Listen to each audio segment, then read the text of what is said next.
Salut à tous, on se retrouve pour ma série Le Grand Débat et aujourd'hui on va essayer de voir qui est le meilleur joueur du monde actuellement. Alors bien évidemment que moi je n'ai pas la science infuse, c'est-à-dire que je ne peux pas vous prouver par A plus B que tel joueur est le meilleur. En tout cas le but de la vidéo c'est de débattre tout simplement et d'essayer d'argumenter un maximum pour voir qui est le joueur le plus fort actuellement.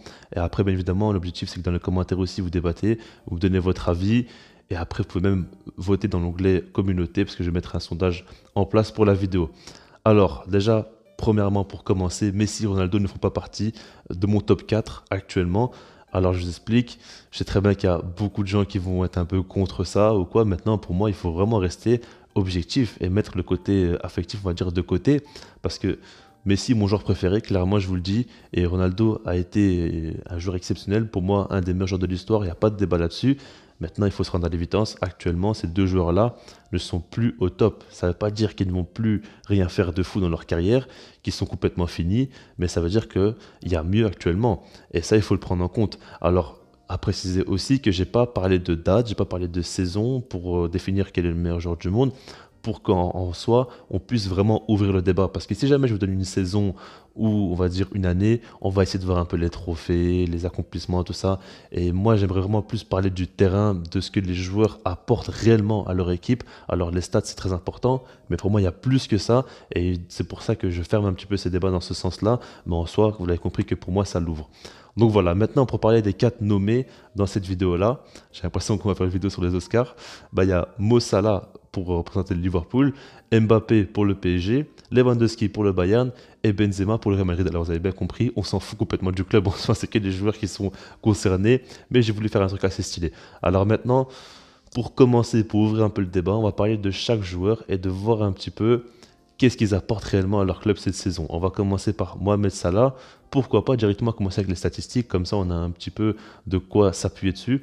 C'est très impressionnant parce qu'il a joué 33 matchs, il a mis 27 buts et délivré 10 passes décisives. Alors je précise que les stats que je vous donne, c'est généralement soit que championnat et donc la Ligue des Champions, soit championnat, Ligue des Champions et puis la Coupe nationale. Ça dépend parce qu'il y en a qui ne jouent pas, il y en a qui la jouent.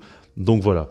Maintenant, Salah, ce qu'il faut préciser, c'est qu'il a raté un mois de compétition parce qu'il a joué la CAN avec l'Égypte et j'ai pas pris en compte la CAN, donc les matchs qu'il a joué en sélection, je prends que en compte ce qu'il apporte en club. Maintenant, Salah, ce qu'il fait cette saison, c'est exceptionnel. C'est le meilleur buteur de Première Ligue. Et en fait, comparé aux autres joueurs, pour moi, il a un gros avantage, c'est qu'il joue dans un championnat qui est très compliqué. Et l'avantage se situe dans le fait est que c'est plus valorisant de marquer autant de buts en Première Ligue que par exemple en Liga, en Ligue 1 ou même en Bundesliga. Donc ça, il faut vraiment le prendre en compte selon moi. Maintenant, il y a un autre point aussi à prendre en compte, c'est que c'est le seul véritable ailier. Alors Mbappé aussi joue en tant qu'ailier des fois, mais il joue quand même pas mal de fois dans l'axe, je trouve. Mais c'est vraiment le seul qui joue énormément sur un côté. Et marquer autant de buts en partant sur un côté, c'est plus compliqué selon moi, parce que le rôle principal d'un ailier, c'est pas du tout de marquer. Donc du coup, ça prouve directement sa polyvalence. Alors si on devrait parler de ses qualités, pour moi elles sont vraiment très très multiples. On peut déjà parler bien évidemment de sa vitesse, de sa qualité de percussion, sa qualité de dribble. Mais pour moi ce qui vraiment fait la différence entre Mo Salah et un autre très bon ailier, c'est sa capacité à vraiment se créer des occasions tout seul. Il y a eu énormément de fois cette saison, et même les autres saisons, hein, où à chaque fois il arrive à marquer alors qu'à la base c'est complètement bouché. Je donne un exemple, par exemple face à Manchester City, il y avait une action où il a dribblé 4-5 joueurs, alors que c'est City, ils ont des très très bons défenseurs. Il dribble 4-5 joueurs et puis il marque du pied droit. Enfin, c'est complètement fou de faire ça. Dans le grand rectangle, il arrive dans les petits espaces à dribbler. Et en fait, Mo Salah, ce qui est très fort chez lui, c'est qu'il est ultra efficace dans les petits espaces comme dans les très grands espaces. Et il est très efficace face au but aussi, très bonne finition, mais il peut marquer largement du pied droit aussi. Donc ça fait qu'il a une complémentarité assez folle. C'est pas un joueur qui est bon que quand il y a des espaces, c'est pas un joueur qui est bon que quand il y a des petits espaces pour combiner ou quoi. Il peut aussi donc jouer en dribble, il peut aussi jouer en combinaison. Il est vraiment vraiment très très très complet et il est très difficilement prenable par un défenseur parce que le défenseur doit être rapide, il doit être physique parce qu'il tient bien sur ses jambes aussi. Et puis, il doit surtout avoir le rythme, hein, et l'intensité, parce que Salah, du début jusqu'à la fin du match, il n'arrête pas de courir. Maintenant, on va passer au second joueur, et c'est Kylian Mbappé. Et par rapport à Mbappé, pour moi, j'ai plus de réserves dans son jeu. Après, il est bien plus jeune aussi, c'est le joueur le plus jeune des quatre. Maintenant, on va commencer par parler quand même de ses stats. Alors lui, c'est impressionnant, c'est 35 matchs 25 buts et 17 passes décisives. Ça fait un total de 42 buts plus assists. C'est quand même monstrueux ce qu'il nous fait. Mbappé, il n'y a pas à dire. Maintenant, il faut relativiser en disant qu'en Ligue 1, quand même, pour moi, c'est beaucoup plus simple de marquer, justement qu'en Première Ligue ou quoi. Pour moi, c'est un championnat plus ouvert. Maintenant, si tu compares la Ligue 1 à la Bundesliga ou la Liga, je pense pas qu'il y ait un énorme écart. Je pense surtout que la Première Ligue est très loin au-dessus des autres championnats. Après, il faut quand même marquer ces buts-là. Et puis, surtout qu'en Ligue des Champions, il est quand même très souvent présent. Et il arrive à marquer des buts, il fait partie des meilleurs buteurs, même si il n'est pas dans le top 3. Et il fait aussi partie des meilleurs passeurs, notamment en Ligue des Champions. Donc Mbappé, c'est un joueur pour moi qui a beaucoup progressé cette saison et qui, depuis l'Euro, ne montre plus du tout le même visage. Je pense que cet Euro-là lui a beaucoup servi parce qu'aujourd'hui, il a beaucoup plus simplifié son jeu. Mbappé, c'était un joueur qui, pour moi, faisait un peu trop, qui faisait des choses qui ne correspondaient pas à son jeu. En fait, il n'arrivait pas à utiliser pleinement ses qualités. Et ce qui est normal, parce qu'un jeune joueur comme ça, il doit encore apprendre à se connaître bien et voir vraiment où il performe le mieux pour pouvoir jouer là-dessus. Et Mbappé, il n'arrivait pas trop à le faire. Et pour moi, c'était un peu ridicule quand il essayait un peu trop de passements de jambes ou bien des dribbles, alors que des fois, il pouvait largement jouer beaucoup plus simple et plus rapidement. Je pense qu'il voulait un peu trop en faire. Il aimait bien un petit peu que la foule crie son nom ou quoi. Il faisait un peu trop de chichi selon moi. Aujourd'hui, son jeu est beaucoup plus simplifié et on voit qu'il est beaucoup plus efficace. Surtout que dans son équipe, il y a Messi, il y a Neymar. Ne vous inquiétez pas que le show, il sera fait. Il faut surtout qu'Mbappé arrive à terminer les occasions. Maintenant, quand je vous ai dit que j'ai un peu plus de retenue sur Mbappé, c'est par rapport au fait que selon moi, il performe énormément quand il a beaucoup d'espace, mais contrairement à Salah, dans les petits espaces, c'est toujours beaucoup plus compliqué pour lui. Alors en dribble, aujourd'hui, c'est amélioré parce qu'il fait moins des folies, il n'essaie pas de faire des dribbles trop compliqués, il fait des dribbles assez simples, notamment des feintes de corps ou quoi, et ça simplifie son jeu et ça l'aide à dribbler les adversaires. Maintenant, je trouve quand même que dans les petits espaces, il a beaucoup plus de difficultés. Et on a vu plusieurs matchs où il s'est fait complètement stopper par les défenseurs, notamment Walker. J'avais été assez impressionné. Après, encore plus à l'ancienne, il y avait Koulibaly aussi qui avait complètement stoppé son jeu. Il faut dire quand même que son jeu doit encore progresser. Maintenant, face au but, c'est quand même quelque chose d'assez fou. Et dans les gros matchs, il répond très très très souvent présent Mbappé. Hein. On commence vraiment à être habitué avec lui.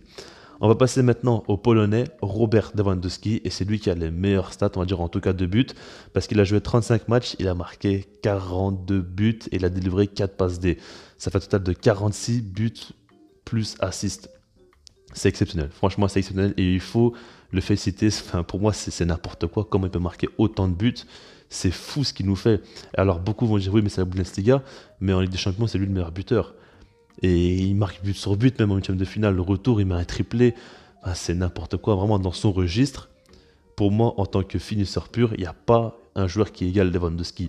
Et ça fait un petit temps quand même que ça dure maintenant. Il est vraiment beaucoup trop efficace devant le but. C'est un joueur qui n'a pas besoin de deux occasions pour marquer clairement, on le sait. Mais ce que les gens ne précisent pas assez selon moi, c'est que dans le jeu, il apporte aussi beaucoup. C'est un appui quand même très intéressant. Dans la déviation, il est très très bon. Et puis, il ouvre beaucoup d'espace aux ailiers. Et si jamais l'attaque du Bayern est si dangereuse, c'est notamment grâce à Robert Lewandowski. Il est vraiment indispensable pour son équipe. Et quand il n'est pas là, ils n'ont plus tout le même visage offensif. Donc ça prouve vraiment qu'il apporte énormément, que ce soit à l'animation ou à la finition des occasions tout simplement de son équipe. Et vraiment, ce qu'il fait, c'est très très fort. On va terminer maintenant avec Karim Benzema.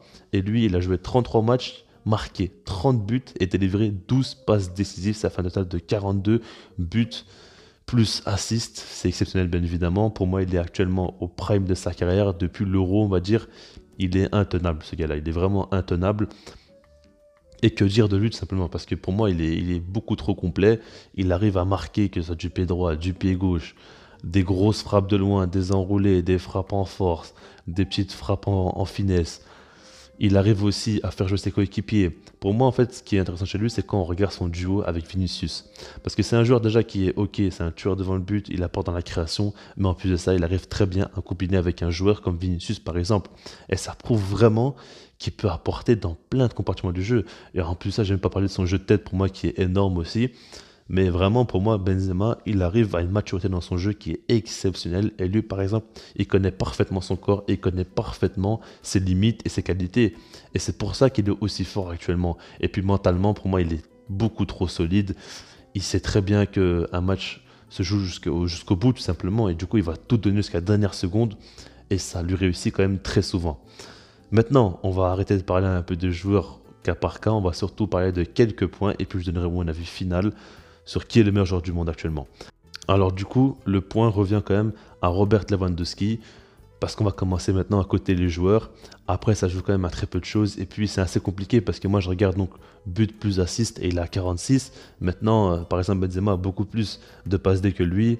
Mbappé aussi. Mais je pense quand même que le mieux, c'est quand même de combiner les deux. Et là-dessus, c'est Lewandowski qui gagne. On va passer maintenant au deuxième point. Et là, ça parle de la régularité. Pour moi, bien évidemment, c'est ultra important d'être régulier pour prétendre à être le meilleur joueur du monde. Et là-dessus, c'est compliqué parce qu'on a 4 joueurs exceptionnels qui sont bien évidemment tous très réguliers.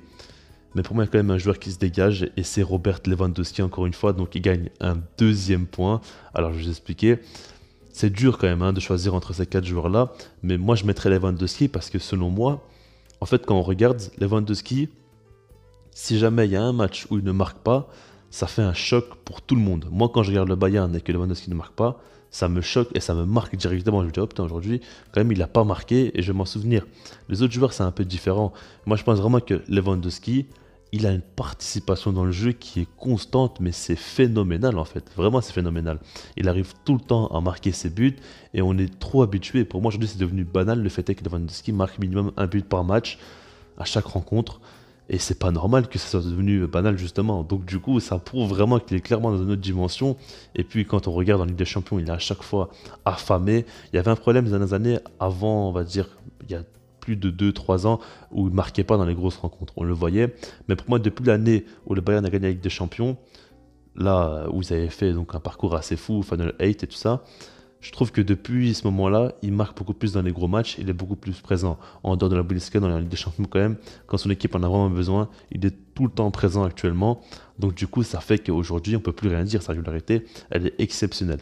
On va passer au prochain point et on va voir quel est le joueur qui crée le plus de différences. Parce que pour moi, c'est très important, encore une fois. Il faut savoir dire quel joueur crée le plus de différence dans le sens où il arrive tout simplement à créer la différence par ses qualités et par lui-même et non pas par le collectif. Et là-dessus, ce point-là, pour moi, il revient à Mo Salah qui gagne donc son premier point. Et je vous l'avais déjà dit, mais quand il est face à 4-5 joueurs, qu'il arrive à tous les dribbler et à marquer un but, c'est clairement une différence exceptionnelle qu'il fait. En plus de ça, il arrive à les faire dans des gros matchs comme par exemple face à City. Mais il les fait généralement en Première Ligue, et pour moi, il les fait de plus en plus souvent. Même face à Atlético Madrid, il a mis un but exceptionnel en Ligue des Champions. Enfin, il arrive souvent quand même à faire sa petite spéciale quand il est côté droit, à dribbler plusieurs joueurs. Même face à Chelsea aussi, il l'avait fait. Donc Chelsea, Atlético Madrid, Manchester City, des très très grosses équipes. Et il arrive quand même à créer des différences complètement folles et à marquer des buts fous. Et c'est ça qui est très fort chez lui. Et pour moi, il crée le plus de différence parce qu'on sait très bien que Mo Salah, tu lui donnes la balle, il va dribbler. Pour moi, dans les dribbleurs, dans les 4 joueurs-là, le meilleur dribbleur, c'est clairement Mo Salah. Il n'y a pas de débat là-dessus. Il est vraiment très très fort en 1 contre 1, très difficilement prenable. Et c'est un joueur sur qui, on va dire, tu peux t'appuyer quand ton équipe va très mal, n'arrive pas à trouver de solution. Tu donnes la balle à Mo Salah et c'est lui qui peut simplement débloquer des situations. Le prochain point, c'est donc le joueur qui est le plus complet. Et là, j'ai mis KB9, donc Karim Benzema. Et là-dessus, ça joue entre lui, pourquoi pas, et Mo Salah. Maintenant, je pense que Benzema est vraiment trop complet dans son jeu à l'heure actuelle. Comme je l'ai dit, il a vraiment atteint une maturité assez folle dans son jeu. Et on le voit que déjà, c'est un joueur qui recule assez. Donc, il recule, quand je dis assez, c'est beaucoup. Il recule beaucoup, on va dire, pour récupérer des ballons, pour toucher des balles et pour remonter le jeu quand son équipe a un peu plus de mal. On l'avait notamment face au PSG, mais il le fait constamment. Et donc, déjà, ça, c'est très important. Et avant, il ne le faisait pas du tout autant. Il a toujours été un peu comme ça, mais il ne le faisait pas autant. Aujourd'hui, vraiment, il prend beaucoup d'initiatives dans cette équipe-là du Real Madrid. Et puis, bien évidemment, c'est un tueur face au but. Mais en plus de ça, dans les combinaisons aussi, il est très intéressant. Après, il a aussi un excellent jeu de tête. Physiquement, il est solide. Techniquement, il est très bon. Ses appels sont excellents. Enfin, il a trop de qualité, Benzema. Il a vraiment trop de qualité et il est complet dans pas mal de compartiments du jeu. Parce que même quand son équipe joue en contre-attaque, il est essentiel parce qu'il a une qualité de passe très très bonne et une vision de jeu assez folle. Parce qu'en fait, c'est pas un joueur qui est très rapide, on va dire comme Mbappé, mais c'est un joueur qui comprend les choses beaucoup trop rapidement en fait. Il comprend beaucoup plus vite que son adversaire, donc du coup, il a un temps d'avance à chaque fois. Et ça fait que sur les contre-attaques, tu as besoin d'être rapide dans une manière ou une autre. Et lui, avec ça, il arrive clairement à créer la différence. Donc voilà, maintenant je vais terminer par vous donner mon top 4. Alors comme vous avez vu là, Lewandowski a 2 points, Benzema et Salah en ont 1 et Mbappé en a 0. Maintenant, ça ne représente pas mon top 4, tout simplement. Parce que moi je l'ai déjà dit, il y a un système de points, il y a des trucs à prendre en compte. Maintenant, il y a mon avis que je mets quand même en avant. Et après, je vous laisse aussi débattre dans les commentaires. On va commencer par le quatrième joueur. Et là, j'ai mis Mo Salah. Alors, ce qu'il faut prendre en compte avec Mo Salah, c'est que ces derniers temps, pour moi, depuis la finale de la CAN perdue, il est moins bon, clairement. Il crée moins de différence. Il rate beaucoup plus d'occasions. Et ça, il faut quand même les prendre en compte quand on fait un débat sur, quand je vous l'ai dit, actuellement, qui est le meilleur joueur du monde. Donc, du coup, ça, il faut quand même les prendre en compte. Et puis, même, mis à part ça, je trouve que Liverpool, c'est vraiment un collectif qui marche extrêmement bien. Et Salah, c'est un joueur qui est moins, on va dire, décisif pour son équipe que Mbappé, Benzema et Lewandowski. Et c'est pour ça que je le mets quatrième en fait. Même si jamais il est absent, Liverpool aura plus de difficultés, je pense qu'ils peuvent quand même faire 100 et faire de très belles choses encore. Alors que les autres équipes, sans leurs joueurs que je vous ai cités, ça sera très très compliqué de faire quelque chose. Donc du coup, c'est pour ça que je le mets quatrième. Après voilà, c'est 4 joueurs exceptionnels, donc c'est compliqué de déclasser. Mais voilà, le troisième, je mets Kylian Mbappé.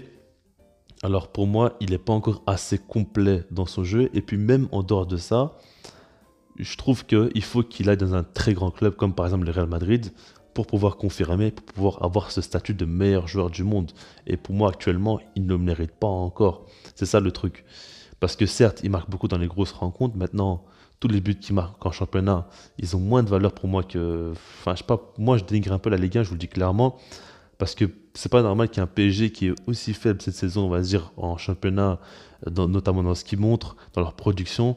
Bah, ils arrivent à avoir 15 points d'avance sur le deuxième. C'est beaucoup trop exagéré. Je trouve que les clubs en Ligue 1 sont pas assez réguliers. Il y a très peu de clubs qui arrivent à concurrencer le PSG. Et en fait, ce ne sont pas vraiment le niveau de la Ligue 1, mais c'est quand tu compares le PSG et les autres équipes, il y a un trop grand écart en fait. C'est ça le truc. Et par exemple, il y a le Barça et Bar, on va dire, il y a beaucoup de. Je ne sais même pas s'ils sont encore en Ligue, vous avez compris, mais il y a beaucoup d'écart. Mais après, il y a le Real Madrid, l'Atlético Madrid, Séville, Real Betis, Real Sociedad, il y a beaucoup de clubs quand même très intéressants. Alors qu'en Ligue 1, c'est pas trop le cas. Et c'est pour ça que moi, je trouve qu'il a moins de valeur de marquer autant de buts en Ligue 1. Maintenant, il fait quand même de très belles choses, mais pour moi, il est en dessous par rapport à son jeu qui n'est pas encore assez complet selon moi. Et par rapport au fait qu'il doit pour moi passer un cap en jouant un top club. Alors là maintenant, il reste plus que Benzema et Lewandowski. Et honnêtement, j'ai eu beaucoup de mal à les départager. C'est très très compliqué parce que pour moi, ça joue clairement entre les deux. Mais j'ai choisi Karim Benzema. Alors ça n'a rien contre Lewandowski, mais je pense vraiment que le jeu de Karim Benzema est bien plus complet. Si on compare un peu les deux, bah, face au but, Lewandowski, pour moi, il est meilleur, mais dans les autres compartiments du jeu, quasiment tous, on peut mettre Benzema. Même si c'est compliqué, hein, par exemple, par rapport au placement, je pense que Lewandowski est un peu meilleur aussi. Mais si tu regardes la vision du jeu, qualité de passe, si tu regardes voilà, qualité d'assist aussi, qualité de combinaison, même le fait est qu'il gère un peu mieux les petits espaces, on va dire Benzema, il ne dribble pas forcément beaucoup, il ne fait pas de superbes gestes, mais il arrive techniquement beaucoup à se sortir dans les petits espaces. Et puis si on regarde par exemple dans les grands espaces, Benzema peut être très utile, il l'a prouvé. Lewandowski, j'en doute un peu plus. Je pense qu'il a besoin quand même de jouer très haut sur le terrain. Et c'est par rapport à ça que je vous dis Benzema, maintenant franchement ça se joue quand même à très peu de choses. Et pour moi c'est pas du tout un scandale de mettre Lewandowski. Mais actuellement pour moi Benzema est beaucoup trop complet. Et comme je l'ai dit depuis son Euro, il a un niveau qui est très très très hallucinant. Il arrive constamment à marquer des buts, à faire marquer ses coéquipiers. Et puis dans son jeu, il a clairement tout. Voilà, voilou, comme on dit dans le jargon, c'est fini pour moi. Je vous donne mon avis. Alors, un truc important quand même à vous dire, si jamais vous aimez cette série-là ou cette vidéo, c'est pas mettre un like, ça m'aiderait quand même énormément. Parce que c'est des vidéos qui me prennent beaucoup de temps. Et je ne vous cache pas que si jamais il n'y a pas assez de retours, je devrais arrêter la série. Parce que je ne vais pas continuer comme ça à prendre énormément de mon temps pour faire des vidéos qui ne vous plaisent pas assez. Vous voyez ce que je veux dire? Donc du coup, comme ça, vous êtes au courant. Mais je vous laisse là et je vous dis peace.